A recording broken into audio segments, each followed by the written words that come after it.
Wao wanatuambia bid'a maana yake ni jambo ambalo kwamba halikufanywa na Mtume na ndo halifai kabisa.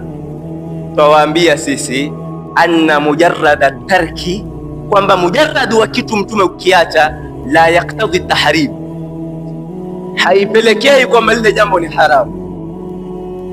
Kwamba mujarradu wa ukiacha kitu Mtume haipelekei kwamba nini ni haramu. Ndugu zangu watukufu wa Islam, ikiwa sisi leo sheria ile tulivyofundishwa, namna tulivyofundishwa madrasa zetu ni kwamba Mtume swalla sallam tuambia amefanya, amesema, alikula, alienda mahali fulani, lakini kwamba ameacha, hilo halizingatiwi katika sheria.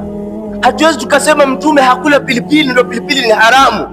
Hatuwezi tukasema Mtume hakula sambusa ndio sambusa ni haramu. Mujarrad wa kuacha Mtume haimaanishi kwamba nini.